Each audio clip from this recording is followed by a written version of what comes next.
નમસ્કાર વિદ્યાર્થી મિત્રો, મારી યુટ્યુબ ચેનલ સંજય પટેલમાં આપ સૌનું હાર્દિક સ્વાગત છે। મિત્રો, આજના વિડીયોની અંદર આપણે ધોરણ 9 વિષય છે સામાજિક વિજ્ઞાન, જેનો પાઠ 14 જેનું નામ છે ભારત, સ્થાન, ભૂસ્તરીય રચના અને ભૂપૃષ્ઠ 2 તેના સ્વ અધ્યયન પોથીના પ્રશ્નો અને તેના જવાબો વિશે શીખવાના છીએ। વિદ્યાર્થી મિત્રો, જો તમે મારી ચેનલમાં નવા હોય તો મારી ચેનલને જરૂરથી સબસ્ક્રાઈબ કરો। વિડીયો સારો લાગે તો લાઈક કરો, શેર કરો અને બેલ નોટિફિકેશન ઓન કરો, જેથી મારા આગળના નવા વિડીયો પણ આપને મળતા રહે। તો ચાલો મિત્રો, શરૂ કરીએ પાઠ 14મો। સૌપ્રથમ વિભાગ એ ની અંદર જોડકા જોડો, જેમાં પહેલાની સામે આવશે સી યુરેનિયમ, બીજામાં આવશે ડી ચૂનાના ખડકો, ત્રીજામાં આવશે ઈ બોક્સાઇટ, ચોથામાં આવશે બી ગ્રેનાઇટ અને પાંચમામાં આવશે આરસ પહાણ રેગુર। ત્યાર પછી બીજું જોડકું છે, તેની પહેલામાં આવશે સી રેગુર, બીજામાં આવશે ડી લોહ તત્વ અને સેન્દ્રિય તત્વો, ત્રીજામાં આવશે ઈ લોહ અને એલ્યુમિનિયમ, ચોથામાં આવશે બી ખદર, પાંચમામાં આવશે ક્ષાર કણોની અવિકતા। વિદ્યાર્થી મિત્રો, આ પાઠની પીડીએફ જોવા પ્લે સ્ટોરમાં જઈ અમારી એપ્લિકેશન વિશ્વગુરુ એસટીડી 1 થી 12 ગુજરાતી ડાઉનલોડ કરી તમારા મોબાઈલમાં ઇન્સ્ટોલ કરો। જે તમે શરૂ કરશો તો તમને આ પ્રકારે જોવા મળશે, જેમાં સ્વ અધ્યયન પોથીની અંદર ધોરણ બતાવશે, ધોરણ પસંદ કરશો એટલે વિષય બતાવશે, વિષય પસંદ કરશો એટલે પાઠ બતાવશે, જેમાં વિડીયો ઉપર ક્લિક કરશો તો વિડીયો જોવા મળશે અને પીડીએફ ઉપર ક્લિક કરશો તો તમને પીડીએફ જોવા મળશે। તો આશા રાખું છું અમારી એપ્લિકેશન આપ સૌને ગમશે, જરૂર ડાઉનલોડ કરજો, જે એકદમ ફ્રી છે, કોઈ પણ પ્રકારના ચાર્જ વગર તમે વિડીયો અને પીડીએફો જોઈ શકશો। તો ચાલો મિત્રો, હવે આગળ વધીએ। ખરા ખોટા, જેમાં પહેલું વિધાન ખરું આવશે, બીજું ખરું, ત્રીજું ખોટું, ચોથું ખરું, પાંચમું ખોટું, છઠ્ઠું ખોટું, સાતમું ખરું, આઠમું ખોટું, નવમું ખરું અને 10મું ખોટું। ત્યાર પછી એક બે વાક્યમાં જવાબ આપો, જેમાં અનિયમિત અને ઉર્ધ્વ આકાર ધરાવતા ભૂમિભાગની વિષમતાઓને શું કહેવાય છે? તો તેને ભૂપૃષ્ઠ કહેવાય છે। બીજું, બૃહદ હિમાલયનું સર્વોચ્ચ શિખર કયું છે? તો તે છે માઉન્ટ એવરેસ્ટ। ત્રીજું, ગારો ખાસી અને જૈંતિયા ટેકરીઓ હિમાલય શ્રેણીના કયા ભાગમાં આવેલી છે? તો તે મેઘાલયમાં આવેલી છે।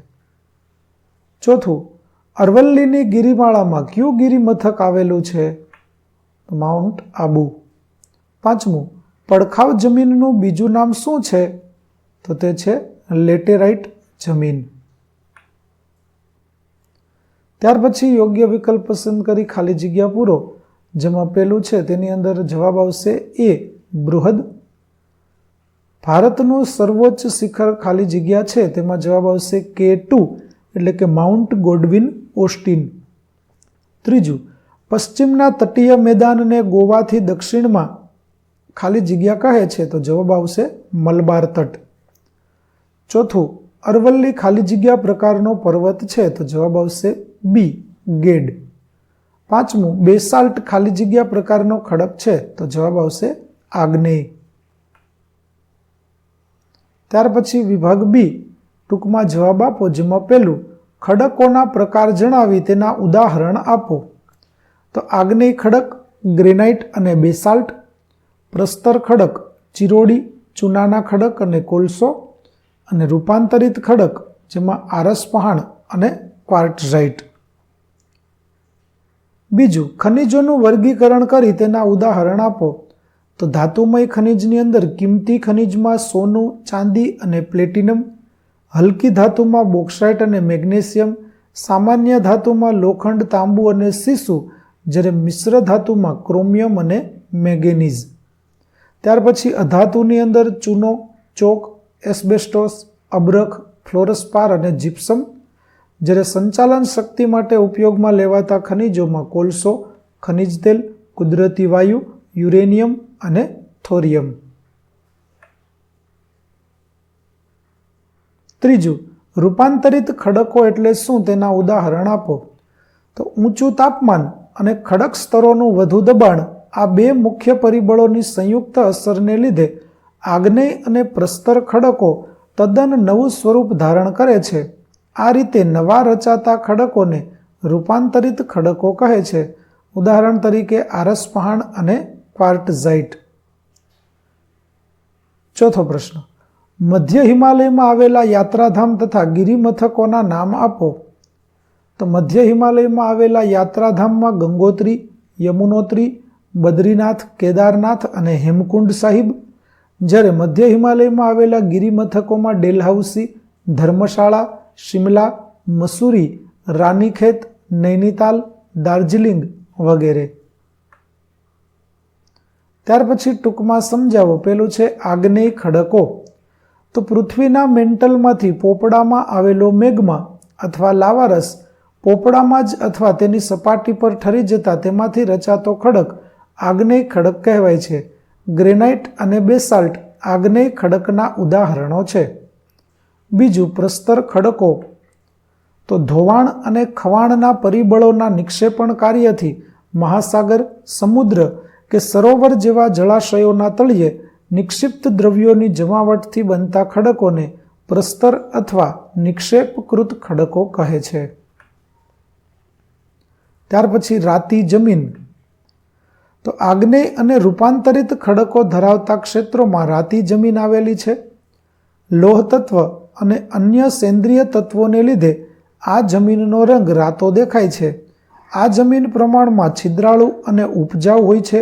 ગોવા, તમિલનાડુ, કર્ણાટક, આંધ્રપ્રદેશ, ઓડિશા અને ઝારખંડના કેટલાક ભાગોમાં રાતી જમીન જોવા મળે છે. ચોથું, કાળી જમીન. તો આ જમીન મુખ્યત્વે મહારાષ્ટ્ર, પશ્ચિમી મધ્યપ્રદેશ, ગુજરાત, કર્ણાટક, આંધ્રપ્રદેશ, તેલંગાણા અને તમિલનાડુમાં જોવા મળે છે. કાળી જમીન દ્વીપકલ્પીય ઉચ્ચ પ્રદેશની ભેટ છે. આ જમીન ચીકણી અને કસવાળી હોય છે. તે લાંબા સમય સુધી ભેજ ગ્રહણ કરવાની ક્ષમતા ધરાવે છે. આ જમીન રૂપાંતરિત ખડકો દ્વારા તૈયાર થયેલી છે અને કપાસના પાક માટે વધુ અનુકૂળ છે.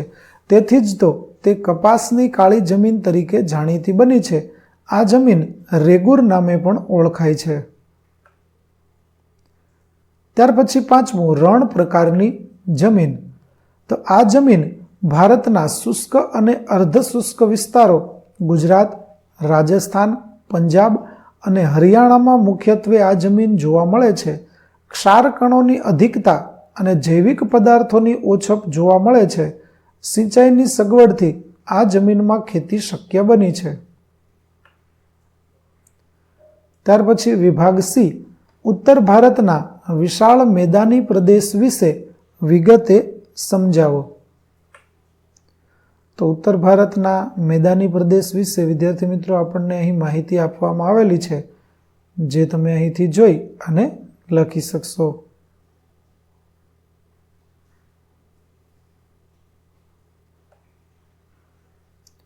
ત્યાર પછી બીજું, માળવાના ઉચ્ચ પ્રદેશ વિશે ટૂંક નોંધ લખો. વિદ્યાર્થી મિત્રો, માળવાના ઉચ્ચ પ્રદેશ વિશેની ટૂંક નોંધ છે તે પણ અહીં આપણને આપવામાં આવેલી છે, જેમાં તમે અહીંથી જોઈ અને આપેલો જવાબ છે તે લખી શકશો.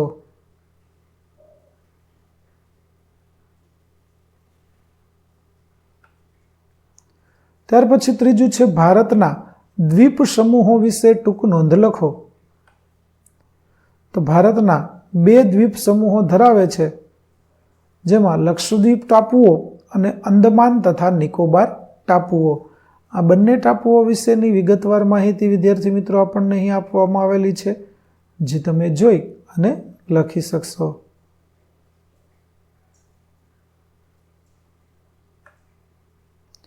ત્યાર પછી વિભાગ ડી, વિસ્તૃત નોંધ લખો, જેમાં ભારતના તટીય મેદાનો વિશે વિગતે સમજાવો.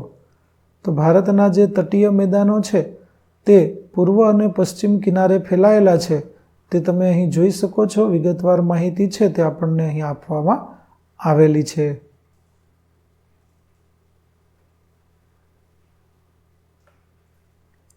ત્યાર પછી ભારતના રેખાંકિત નકશામાં નીચેની વિગતો યોગ્ય સંજ્ઞાઓ વડે તેમના યોગ્ય સ્થાને દર્શાવો. તો વિદ્યાર્થી મિત્રો, અહીં આપણને અ, બ, ક અને ડ બધી જ વિગતો આપેલી છે. તેના માટે દરેક માટે આપણે અલગ અલગ નકશાઓ છે તેનો ઉપયોગ કરીએ. જેમ કે અ વિભાગની અંદર જે આપણને આપેલી છે તેમાં પતકોઈની ટેકરીઓ, ગારો ખાસી અને જીંતિયાની ટેકરીઓ આપેલી છે. તે આ પ્રકારે તમે દર્શાવી શકશો.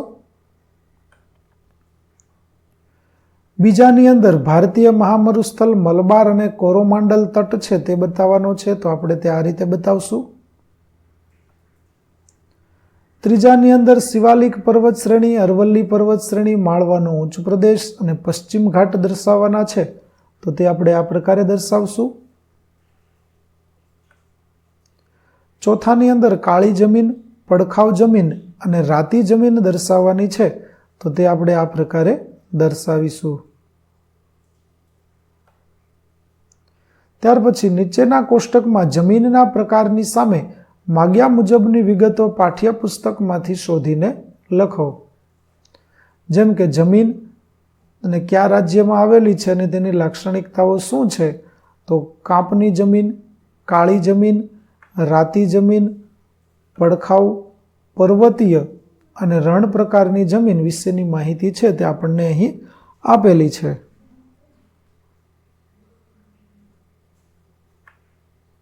તો વિદ્યાર્થી મિત્રો, અહીં આપણો પાઠ પૂરો થાય છે.